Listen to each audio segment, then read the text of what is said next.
नमस्कार, मैं प्रभा डी बसंतराज। आप देख रहे हैं मिशन क्राइम कंट्रोल, हर पल आपके साथ। आज सुपर बूनी समाचार सुर्खियां की सबसे बड़ी खबर। धराली में बादल फटा, भारी तबाही। उत्तराखंड के उत्तरकाशी जिले के धराली क्षेत्र में बादल फटने की घटना सामने आई है। इस प्राकृतिक आपदा में भारी तबाही मची है। कई घर और दुकानें बह गई हैं, वाहन नदी में समा गए हैं और सड़कें कट गई हैं। एसडीआरएफ, एनडीआरएफ और स्थानीय प्रशासन की टीमों द्वारा रेस्क्यू ऑपरेशन लगातार जारी है। अब तक कई लोगों को सुरक्षित निकाला गया है, लेकिन कुछ लोग अब भी लापता बताए जा रहे हैं। अगली खबर, मणिपुर में राष्ट्रपति शासन की मियाद अब और बढ़ गई है। संसद ने 13 अगस्त के बाद के लिए 6 महीने की और मंजूरी दे दी है, लेकिन ये मंजूरी शांत माहौल में नहीं मिली। राज्यसभा में विपक्ष ने बिहार की मतदाता सूची में कथित छेड़छाड़ को लेकर जोरदार हंगामा किया। इसके बीच मणिपुर पर लाया गया प्रस्ताव बिना चर्चा के ही पास हो गया। मणिपुर में पिछले साल से जारी जातीय हिंसा और अशांति के कारण अब भी हालात सामान्य नहीं हो सके हैं। ऐसे में राष्ट्रपति शासन की मियाद बढ़ाना सरकार की मजबूरी भी है और रणनीति भी। क्या मणिपुर में हालात और बिगड़ सकते हैं? क्या राज्य में चुनाव होंगे या राष्ट्रपति शासन ही चलता रहेगा? और क्या बिहार की मतदाता सूची पर भी कोई बड़ा कदम उठेगा? Super 20 breaking news. अगली खबर में गुजरात भाजपा में बदलाव की आहट सुनाई दे रही है। प्रदेश अध्यक्ष C.R. पाटिल की जगह अब नया चेहरा सामने आ सकता है। इन्हीं अटकलों के बीच गुजरात के मुख्यमंत्री भूपेंद्र पटेल ने शनिवार को नई दिल्ली में प्रधानमंत्री नरेंद्र मोदी से मुलाकात की।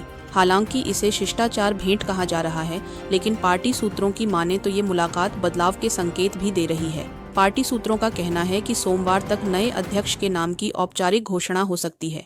इसके लिए इच्छुक नेताओं से नामांकन मंगवाने की प्रक्रिया भी शुरू होगी। वरिष्ठ नेता भूपेंद्र यादव इस पूरी प्रक्रिया की निगरानी के लिए गुजरात पहुंचेंगे। बताया जा रहा है कि इस बार भाजपा किसी ऐसे क्षेत्र से अध्यक्ष चुन सकती है जहां से अब तक कोई शीर्ष नेतृत्व नहीं आया। मध्य गुजरात के कई नेताओं के नाम चर्चा में है, लेकिन पार्टी के भीतर से ही ये भी कहा जा रहा है आखिरकार फैसला होगा हाईकमान के जनादेश से। एक दुखद समाचार, जम्मू कश्मीर के पूर्व राज्यपाल सत्यपाल मलिक का निधन हो गया है। जम्मू कश्मीर के पूर्व राज्यपाल सत्यपाल मलिक का 79 वर्ष की उम्र में निधन हो गया है। वे लंबे समय से बीमार चल रहे थे और नई दिल्ली के RML अस्पताल में भर्ती थे। मलिक के निधन की पुष्टि उनके आधिकारिक एक्स अकाउंट से की गई। उन्हें एक गंभीर यूरिनरी ट्रैक्ट इन्फेक्शन हुआ था, जिससे हालत बिगड़ती गई और अंततः सेप्टिक शॉक से उनका निधन हुआ। सत्यपाल मलिक को उनकी बेबाक राजनीति, स्पष्ट विचारों और साहसी निर्णयों के लिए जाना जाता था। अगली खबर राज्यसभा में हंगामे से है। राज्यसभा में CISF के जवानों को मार्शल के रूप में तैनात करने को लेकर विपक्ष और सत्ता पक्ष आमने सामने आ गए। विपक्ष के नेता मल्लिकार्जुन खड़गे ने इस कदम को लेकर उपसभापति से सवाल किया, जबकि केंद्रीय मंत्री किरेन रिजिजू ने खड़गे पर गलत तथ्य फैलाने का आरोप लगाया।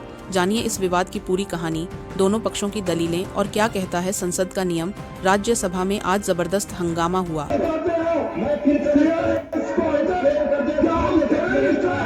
मार्शल ही पार्लियामेंट हाउस के अंदर में एंटर कर सकता है। मार्शल के बिना कोई दूसरा एंटर नहीं कर सकता। सिर्फ मेंबर्स और स्टाफ होते हैं। तो ऑपोजिशन पार्टी ने मीडिया के माध्यम से गलत बात फैलाया। They can't catch the actual आतंकवादीज. Took them so long to catch the Sindoor. We don't even know if they're the real ones.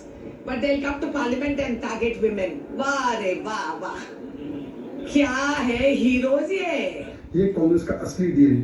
सेना विरोध, संविधान विरोध, संस्थाओं का विरोध, सनातन का विरोध, यही कांग्रेस पार्टी की बन चुकी है पहचान। कांग्रेस सेना विरोधी पार्टी है। मोदी विरोध में उतरते उतरते आज जो जवानों का अपमान कांग्रेस ने किया है, कभी नहीं भूल पाएंगे। सड़क का गुंडा से लेकर अब ये बयान। अब बड़ा सवाल यह है, क्या उच्च सदन में केंद्रीय सुरक्षा बलों की तैनाती उचित है? और क्या विपक्ष की आपत्तियां राजनीतिक चाल है या संवैधानिक चिंता? अगली खबर, तेज प्रताप यादव ने 2025 के बिहार चुनावों से पहले 5 क्षेत्रीय दलों के साथ नया गठबंधन बनाया। राजद और कांग्रेस को आमंत्रित किया। तेज प्रताप ने भाजपा या जदयू के साथ गठबंधन की किसी भी संभावना से इनकार किया। यह पूछे जाने पर कि क्या उनका इरादा नई पार्टी बनाने का है, उन्होंने जवाब दिया, जनता सबसे बड़ी पार्टी है। निर्दलीय विधायक और बिहार के पूर्व मंत्री तेज प्रताप यादव ने सोमवार को बिहार में 5 क्षेत्रीय दलों वाले एक नए राजनीतिक मोर्चे की घोषणा की और राष्ट्रीय जनता दल राजद, जिसने उन्हें मई में निष्कासित कर दिया था, और कांग्रेस दोनों को इसमें शामिल होने का निमंत्रण दिया। हालांकि उन्होंने भाजपा या जदयू के साथ गठबंधन की किसी भी संभावना से इनकार किया। अगली खबर, पंजाब की सियासत एक बार फिर गर्मा गई है। कांग्रेस विधायक परगट सिंह ने आम आदमी पार्टी और RSS पर बड़ा आरोप लगाया है। मामला है गुरु नानक देव विश्वविद्यालय के कुलपति द्वारा मोहन भागवत को दी गई जानकारी का।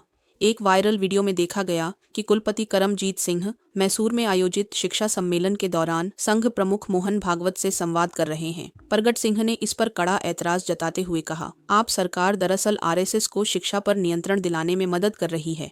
उन्होंने सवाल उठाया कि एक सरकारी विश्वविद्यालय का कुलपति क्यों और किस हैसियत से संघ प्रमुख को ब्रीफ कर रहा है। उधर संघ की ओर से कहा गया है कि ये व्याख्यान श्रृंखला 3 दिन चलेगी और इसमें विपक्षी नेताओं को भी आमंत्रित किया गया है। 2018 में भी संघ ने ऐसा ही एक आयोजन किया था, जिसमें आरक्षण, गौरक्षा और अंतर्जातीय विवाह जैसे मुद्दों पर अपनी स्थिति स्पष्ट की थी। अगली खबर, मेदवेदेव की मूर्खतापूर्ण और भड़काऊ टिप्पणियों के बाद ट्रंप ने अमेरिकी परमाणु पनडुब्बियों को रूस के करीब पहुंचाया। मेदवेदेव ने पहले ट्रंप को चेतावनी दी थी कि वे याद रखें कि मॉस्को के पास सोवियत काल की परमाणु क्षमताएं बरकरार हैं।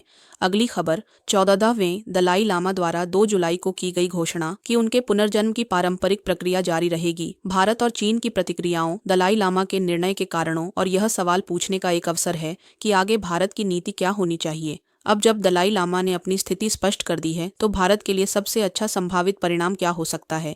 क्या यह कि अगले दलाई लामा का जन्म भारत में हो? क्या यह कि अगले दलाई लामा का जन्म भारत में नहीं हुआ है और इसलिए चीन के साथ उसके संबंधों को जटिल नहीं बनाता? या क्या यह कि 2 दलाई लामा होंगे, जिससे भविष्य में भारत के लिए एक और तिब्बत कार्ड का विकल्प खुला रहेगा?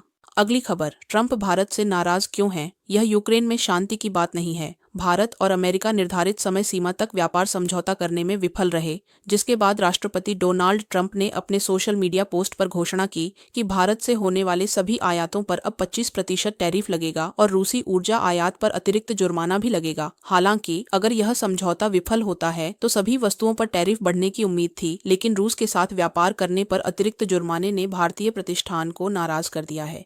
विदेश मंत्रालय ने एक बयान जारी कर रूस के साथ व्यापार करने के मुद्दे पर अमेरिका और यूरोपीय संघ के पाखंड को उजागर करते हुए उनकी आलोचना की। अगली खबर, मेदवेदेव की मूर्खतापूर्ण और भड़काऊ टिप्पणियों के बाद ट्रंप ने अमेरिकी परमाणु पनडुब्बियों को रूस के करीब पहुंचाया।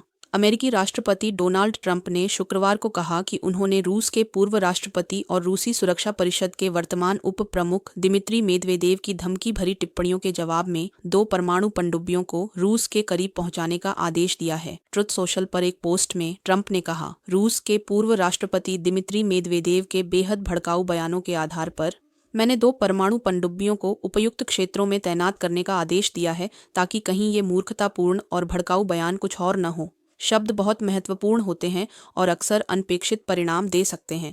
मुझे उम्मीद है कि यह उन उदाहरणों में से एक नहीं होगा। अगली खबर, Trump India tariff 2025 live update. Trump ने रूसी तेल खरीद पर भारत पर उच्च शुल्क लगाने का वादा किया, क्रेमलिन ने धमकी को अवैध बताया। अगली खबर, ट्रंप ने रूसी तेल व्यापार पर भारत को और अधिक शुल्क लगाने की धमकी दी। भारत ने इसे अनुचित बताया, आर्थिक हितों की रक्षा करने का संकल्प लिया।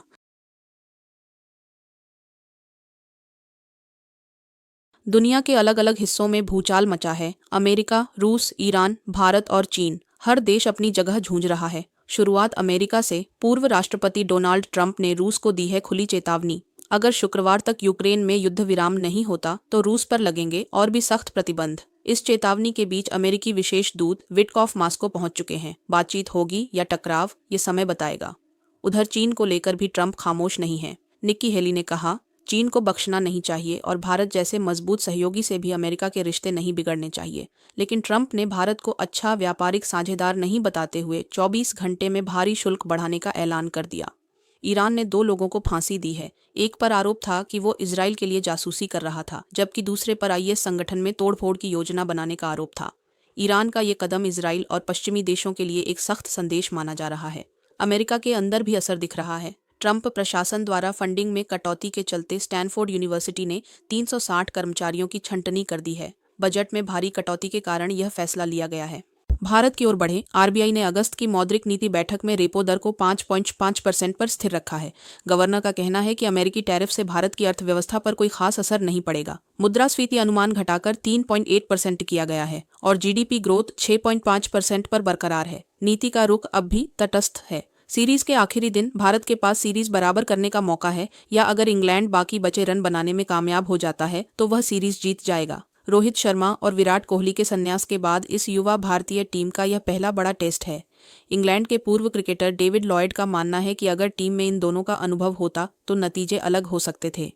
भारत ने सीरीज में बहुत प्रभावशाली प्रदर्शन किया है, लेकिन वे मुख्य क्षणों में जीत हासिल नहीं कर पाए हैं। अगर रोहित शर्मा या विराट कोहली खेल रहे होते तो मुझे लगता है कि नतीजे अलग होते। कुछ खिलाड़ी मुख्य क्षणों को भांप लेते हैं और प्रतिक्रिया देने के बजाय सक्रिय होते हैं। बेन स्टोक्स इसमें कमाल के हैं। भारत यह सोचकर हैरान हो जाएगा कि आखिर वे यह मैच 3-1 से कैसे हार गए। लॉयड ने अपने कॉलम में लिखा, सुपर 20 यहीं तक बने रहिए। आपके अपने मिशन क्राइम कंट्रोल